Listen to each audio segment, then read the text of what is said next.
क्या दोस्तों, आपको पता है सूर्य ग्रहण कब लगने वाला है? 2022 का 30 अप्रैल को पहला सूर्य ग्रहण लगेगा। तो चलिए हम जानते हैं कि इस समय हमें क्या करना चाहिए और क्या नहीं करना चाहिए। तो दोस्तों, हमें ग्रहण काल में सूर्य भगवान की उपासना के लिए आदित्य हृदय मंत्र और सूर्याष्टक मंत्र आदि मंत्रों का पाठ करना चाहिए। वह हमें गुरु मंत्र का भी जाप करना चाहिए। गुरु मंत्र तो आप लोग समझते होंगे ना, बहुत से लोग गुरु मंत्र भी ले लेते हैं, तो उसका जाप करना चाहिए। अगर किसी को कुछ नहीं आता तो वो क्या कर सकता है, गायत्री मंत्र का हमें जाप करना चाहिए। और ग्रहण खत्म होने के बाद हमें नहाना भी चाहिए, और नहाने के बाद हमें कुछ ना कुछ दान जरूर करना चाहिए चीज़ों को छूकर। दोस्तों, मैं एक बार फिर से बताती हूँ, इस साल का पहला सूर्य ग्रहण 30 अप्रैल को लगेगा 2022 में। इस दिन वैशाख अमावस्या भी है, और शनिवार का दिन होने के कारण इसे शनि अमावस्या भी कहते हैं।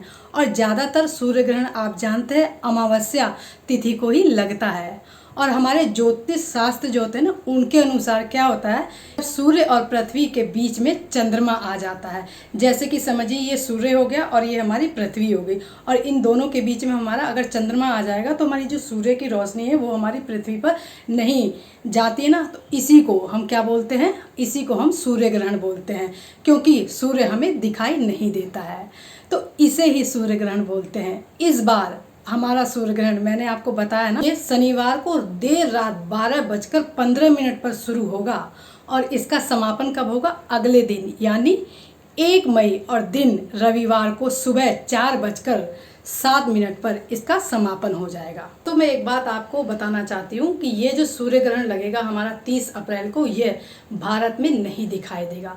लेकिन क्योंकि ये साल का पहला सूर्य ग्रहण है, तो ज्योतिष शास्त्र के अनुसार इसका काफ़ी महत्व है। मैं आपको ये बताना चाहती हूँ कि हमें सूर्य ग्रहण में कौन कौन से ऐसे काम हैं जो करने चाहिए, और कौन से ऐसे काम हैं जो हमें नहीं करने चाहिए। तो दोस्तों चलिए, अब मैं आगे आपको बताऊंगी कि सूर्य ग्रहण के समय हमें कौन सी सावधानियां रखनी चाहिए, क्योंकि ये सारी चीज़ें हमें हमेशा काम आएंगी। क्या हमें करना चाहिए और क्या हमें नहीं करना चाहिए। भले ही ये सूर्य ग्रहण हमारे भारत में नहीं दिखाई देगा, लेकिन ज्योतिष शास्त्र के अनुसार सूर्य को ग्रहण तो लगा ही है, सूर्य को कष्ट है। इस समय काफ़ी सारी नकारात्मक शक्तियां पैदा हो जाती हैं।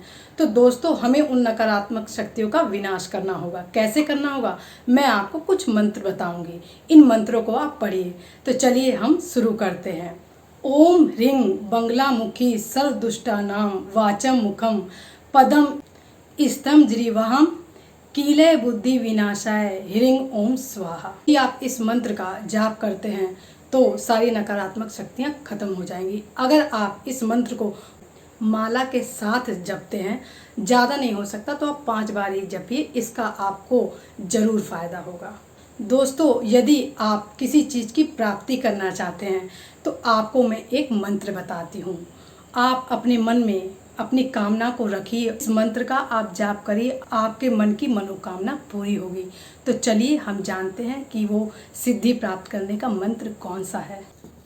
ओम माम भयात सर्वतो रक्ष श्रियं वर्धे सर्वदा शरीरारोग्यम देहि देव देव नमस्तुते। तो चलिए दोस्तों, अब हम जानते हैं कि हमें कौन से ऐसे काम हैं जो सूर्य ग्रहण के दौरान हमें नहीं करने चाहिए। हमें खाना नहीं खाना चाहिए, सब लोग यही बोलते हैं ना, इसके पीछे बहुत बड़ा कारण है। ग्रहण के समय मनुष्य की पाचन शक्ति काफ़ी कमज़ोर हो जाती है। ऐसे में यदि हमारे शरीर में दूषित खाना या पानी जाता है तो उससे हम बीमार पड़ सकते हैं। और यह भी माना जाता है कि पहले से जिस भी बर्तन में हम पानी रखते हैं तो उसमें हमें क्या करना चाहिए, उसमें हमें तुलसी के पत्ते डाल देने चाहिए। और हमें क्या करना चाहिए, हमारे घर में जो भी अनाज होता है उनमें हमें तुलसी के पत्ते डाल देना चाहिए। इससे क्या होता है, तुलसी का पत्ता इतना शुद्ध होता है कि वो वातावरण में हमारे जो जीवाणु फैल रहे होते हैं ना, उनको क्या करता है, उनको मारने की शक्ति तुलसी के पत्ते के अंदर होती है। इसलिए ग्रहण के दौरान खाना नहीं खाना चाहिए। अगला क्या है, हमें ग्रहण की छाया से बचना चाहिए। ग्रहण के समय गर्भवती महिला को तो विशेष ध्यान देना चाहिए। ग्रहण की छाया पड़ने से बचना चाहिए। ऐसा माना जाता है कि ग्रहण के दौरान निकलने वाली जो किरणें होती ना, वो हमारी सेहत के लिए काफ़ी हानिकारक होती हैं, जिसका प्रभाव गर्भवती महिला के बच्चे पर काफ़ी पड़ता है। और हम साधारण व्यक्तियों को भी ग्रहण के समय बाहर नहीं निकलना चाहिए। इससे हमें स्वास्थ्य संबंधी काफ़ी बीमारियां हो सकती हैं। अगला क्या है, पूजा पाठ नहीं करना चाहिए। कहा जाता है कि ग्रहण के समय पूजा पाठ नहीं करना चाहिए। यही कारण है कि कई मंदिरों के द्वार इस समय बंद कर दिए जाते हैं। ऐसे में पूजा, उपासना या देव दर्शन का बिल्कुल ही वर्जित माना जाता है। इसलिए हमें अपने मन में केवल ईश्वर का ध्यान करना चाहिए। दोस्तों, मैं लास्ट में एक चीज़ आपको क्लियर कर देना चाहती हूँ। हमें मंत्रों का जाप करना चाहिए, लेकिन हमें पूजा पाठ मंदिर नहीं खोलना चाहिए। तो आई होप दोस्तों आपको समझ में आया होगा। मंत्रों का जाप करने से हमारे कष्ट मिटते हैं और पूजा पाठ हमें नहीं करना चाहिए। आई होप दोस्तों ये वीडियो आपको काफ़ी अच्छे समझ में आ गई होगी। मैंने इसमें बताने की कोशिश की है कि 30 अप्रैल 2022 शनिवार के दिन हमारा सूर्य ग्रहण लगेगा। इस समय हमें क्या क्या सावधानियां बरतनी चाहिए, क्या काम हमें करने चाहिए और कौन से वो काम हैं जो हमें नहीं करने चाहिए। गर्भवती महिलाओं को अपना विशेष ध्यान देना चाहिए। तो दोस्तों, मुझे लगता है ये सारी बातें आपकी समझ में आ गई होंगी। अगर ये वीडियो आपको मेरी अच्छी लगती है तो प्लीज़ मेरे चैनल को सब्सक्राइब जरूर करिए। अब हम मिलेंगे अगली वीडियो में, तब तक के लिए धन्यवाद दोस्तों।